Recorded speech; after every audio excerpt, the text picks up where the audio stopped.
තෙරුවන් සරණයි. අද මම මේ වැඩ ඉන්නේ යාපනය කංකසන්තුරේ ඓතිහාසික තිස්ස විහාරයේ. දේවානම්පියතිස්ස රජතුමා යුගය දක්වා දිව යන මේ ඓතිහාසික පුණ්‍ය භූමියේ අද විශේෂ දවසක්. ඒ තමා මේ විහාරස්ථානයට විශාල අඩුපාඩුවක් වෙච්චි නව බුද්ධ මන්දිරය අද දවසේ මහා සංඝරත්නයේ සෙත් පිරිත් සජ්ජායනා මැද්දේ, ඒ වගේම සමස්ත ලංකා බෞද්ධ මහා සම්මේලනයේ සභාපතිතුමන්, ඒ වගේම රාජ්‍ය නිලධාරීන්, ජ්‍යෙෂ්ඨ මහාචාර්ය නිමල්ද සිල්වා මැතිතුමන් ආදී ගිහි පින්නතුන්ගේ මැදිහත් වීම මත අද මේ නව බුද්ධ මන්දිරයේ විවෘත කිරීම සිද්ධ කළා. ගණනාවක් මේ පුණ්‍ය භූමිය බොහොම ශාස්ත්‍රීයව තිබුණ බව ඉතිහාස වංශ කතාවල සඳහන් වෙනවා.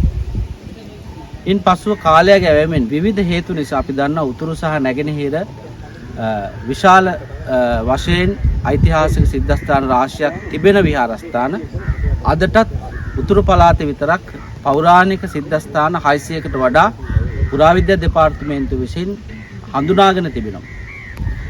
ඒ වගේම තමයි ඊට අමතරව ගවේෂණය නොකරපු භූමි ප්‍රමාණය විශාල වශයෙන් තිබෙනවා. ඉතින් අපි අනුමාන කරනවා දහසකට අධික පෞරාණික වෙහෙර විහාරස්ථාන මේ උතුරු මහ පොළොව තුළ තවමත් වල් බිහි වී ඇති බව.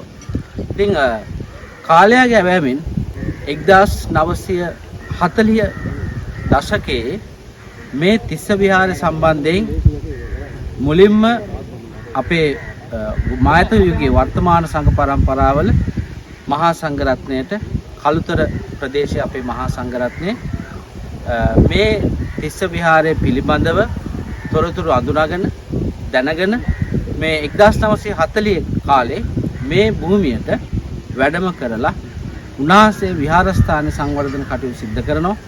ඒ වගේම තමා දකුණේ තිබෙන බෞද්ධ සංවිධාන බොහෝමයක් උන්වහන්සේට උදව්පකාර කරලා තිබෙනවා.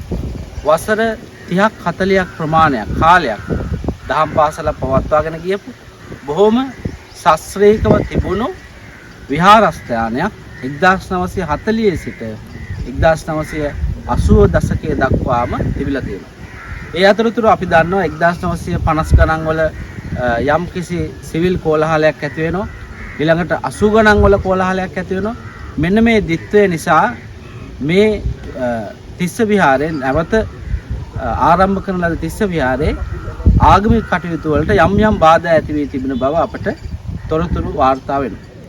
කෙසේ නමුත් අපි දන්නවා 30 වසරක යුද්ධය නිසා මේ සියලු ප්‍රදේශවලින් සිංහල, දමිළ, මුස්ලිම් සියලු ජනතාවගේ ජීවන තත්ත්වය සම්පූර්ණ වෙනස් වුණා. මේ තිස්ස විහාරයේ සම්බන්ධයෙන් ඉඩම් ලියකියවිලි සියල්ලම යටපත් වුණා. ඉන් පසුව නැවතත් යුද්ධ තත්ත්වය අවසන් වුණාට පස්සේ මේ තිස්ස විහාරය සම්බන්ධයෙන් මේ ප්‍රදේශයේ මැනුම් කටයුතු කරනකොට මේ තිස්ස විහාරයේ සතු භූමිය අඳුනා ගැනීමක් සිද්ධ වෙනවා. ඒ අඳුනා ගැනීමෙන් පසුව ප්‍රදේශ රාජ්‍ය නිලධාරීන් සහ යුද හමුදා නිලධාරීන් මේ භූමිය හඳුනාගෙන මෑත කාලේ මේ තිස්ස විහාරය යලි ශාස්ත්‍රීයව ගොඩනංවන්න ආරම්භ කරනවා අපේ ගින්තොට නන්දාරාම විහාරාධිපති හාමුදුරුවන්ගේ මූලිකත්වයෙන්. ඉතින් ඒ අනුව තමයි මේ වසර කිහිපය තුළ ඊටාම දර්ශනීය ස්තූප රාජයන් වහන්සේ නමක් ගොඩනගෙනවා. ඒ වගේම බෝධි මණ්ඩපයක් ගොඩනැගලා තිබෙනවා. ඒ වගේම ආවාස ගෘහ ගොඩනැගලා තිබෙනවා. ඒ අඩුවක්ව තිබුණු බුද්ධ මන්දිරයත් අද දවසේ මහා සංඝරත්නයේ සෙත් පිරිත් මැද පූජා කරලා. ඒ නිසා අපි දන්නවා මේ තිස්ස විහාරය සම්බන්ධයෙන් වර්තමානයේ විවිධ කලකෝලාල තියෙනවා. ඉතින් යම් අපි දැකන රජයේ පාර්ශ්වයෙන් දැන් ඇමතුමා සමග, අමාත්‍යංශ ලේකම්වරු සමග, ජනාධිපතිතුමා සමග විවිධ පාර්ශ්ව මේ තිස්ස විහාරයේ ඉඩම සම්බන්ධයෙන් සාකච්ඡා කරනවා. අපි මාධ්‍ය මගින් සහ විවිධ ආකාරයෙන් අපට තොරතුරු ලැබුණා සහ දැක්කා. ඉතින් අපි මේ තිස්ස විහාරයේ සම්බන්ධයෙන් මේ තිස්ස විහාරයේ නිකම් අනවසර ඉදිකිරීමක් නෙවන බව ඉතාම පැහැදිලිව කියන්න ඕනේ. ඒ වගේම තමයි මොකද හේතුව මේ තිස්ස විහාරය යුද්ධයට පෙර ආතුව 1940 සිට මෑත කාලේ ගොඩනැගිච්ච විහාරස්ථානයක්. හැබැයි ඓතිහාසික තොරතුරු පුරාවිද්‍යාත්මක සාධක අනුව ක්‍රිස්තු පූර්ව යුගයේ සිට මේ තිස්ස විහාරය පැවතගෙන වර්තමාන මැනුම් ක්‍රම අනුව එහෙම නැත්නම් වර්තමාන නීති අනුව මේ විහාරස්ථානයට 1950 ගණන් වල අක්කර 20ක පමණ භූමියක් මැනලා වෙන්කොට තිබිලා තිබෙනවා. ඒ වගේම 1979 80 දශකය එනකොට ඒක අක්කර 14 දක්වා අඩු වෙලා තිබෙනවා. නමුත් ඒ සියලු ලිපි ලේඛන මේ තිස්ස විහාරයේ සතුව පවතිනවා. ඒ නිසා අපි වර්තමාන රජයේ මේ පින්කම පිළිබඳව දැනුවත් කරන අතරතුරම රජයෙන් ඉල්ලීමක් කරනවා මේ තිස්ස විහාරයේ සම්බන්ධයෙන් තියෙන නෛතික ගැටලු සියල්ල විසඳා ගැනීමට මේ පුරාණ ලිපි ලේඛන පාදක කරගෙන මේ තිස්ස විහාරයේ ඉඩම් ගැටලුව निराකරණය කරලා ඒ වගේම තමයි ව්‍යාජ ඔප්පු පෙන්නලා ව්‍යාජ ඔප්පු අරගෙන මේ ජාතිවාදී කලකෝහලයක් ඇති කරන්න ආගම්වාදී කෝලහලයක් ඇති කරන්න පැසකවන දේශපාලඥ පිරිසට රජයේ ප්‍රධාන බලාපොරොත්තුවක් එහෙම නැත්නම් ප්‍රධාන මාතෘකාවක් තමයි ආගම් ජාති කුල බල ભેදයකින් තොරව සැමට නීතිය එකසේ ක්‍රියාත්මක කරනවා කියන කාරණාව. හැම දිනාටම නිදහසේ ජීවත් වෙන්න පුළුවන් හැම ආගමිකයෙකුටම නිදහසේ ජීවත් වෙන්න පුළුවන් පරිසරයක් හදනවා කියන කාරණාව. ඉතින් මේ තිස්ස විහාරය බොහොම ඓතිහාසික විහාරයක්.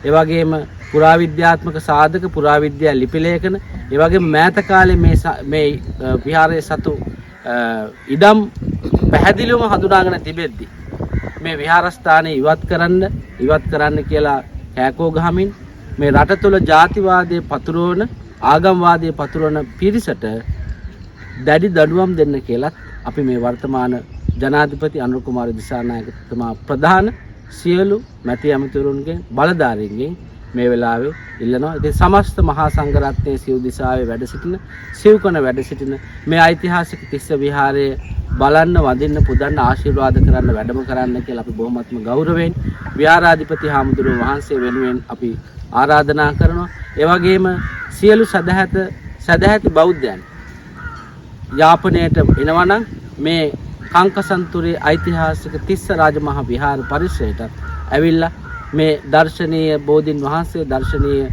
චෛත්‍යරාජන් වහන්සේ වැඳ පුදාගෙන ආශිර්වාද අරගෙන යන්න එන්න කියලා අපි හැමදෙනාට බොහොමත් මෙත් සිතින් සිහිපත් කරනවා. තෙරුවන් සරණයි.